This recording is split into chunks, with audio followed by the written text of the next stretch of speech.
Une église en feu, un cimetière chrétien profané, des prêtres menacés, des villageois harcelés. Tout ça en Cisjordanie, les agresseurs des colons israéliens. Mais du côté des figures politiques françaises qui se posent en défenseurs des chrétiens d'Orient, c'est le silence. Sarah Knafo, vice-présidente de l'intergroupe chrétien d'Orient au Parlement européen, n'a toujours pas réagi. Pas un mot non plus d'Éric Zemmour, Marine Le Pen, Jordan Bardella ou Philippe de Villiers. Pourquoi ce silence quand les chrétiens sont attaqués mais pas par des musulmans? Que s'est-il passé? Taïbé, c'est le dernier village entièrement chrétien de Cisjordanie. Il est situé à l'est de Ramallah. Depuis des mois, les habitants subissent un harcèlement constant, intrusion sur leurs terres, plantations détruites, tirs d'intimidation et désormais incendie volontaire. Le dernier en date, l'église byzantine Saint-Georges, un édifice du 5e siècle, a failli partir en fumée. Les flammes ont aussi atteint le cimetière. Ce sont les habitants eux-mêmes qui ont maîtrisé l'incendie avant l'intervention des pompiers. Dans un communiqué, les 3 prêtres du village orthodoxe, catholique et melkite parlent d'un harcèlement devenu insoutenable.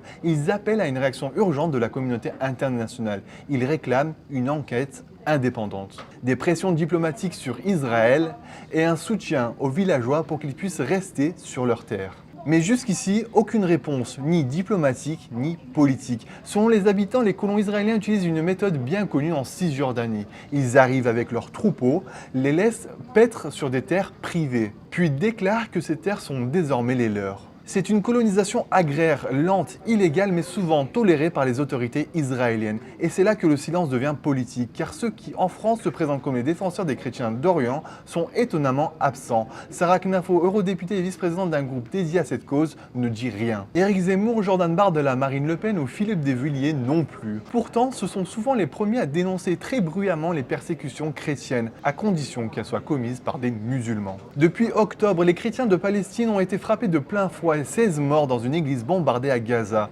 2 femmes tuées par un sniper, des prêtres arméniens agressés à Jérusalem. Silence total de Knafo, Zemmour et consorts. Le terme chrétien d'Orient est souvent utilisé dans les discours identitaires occidentaux pour incarner un nous en péril au milieu d'un eux menaçant. Mais dans les faits, cette solidarité n'existe que si l'ennemi entre dans le bon récit. Quand les oppresseurs sont des colons israéliens, l'indignation disparaît. Quand la souffrance chrétienne ne sert pas à une narration anti-musulmane, elle est ignorée. Taïbé est un village chrétien symbolique enraciné présent dans l'évangile selon Jean. Aujourd'hui, il est seul. Les habitants demandent une chose simple, que ceux qui prétendent les défendre le fassent, même quand c'est politiquement inconfortable.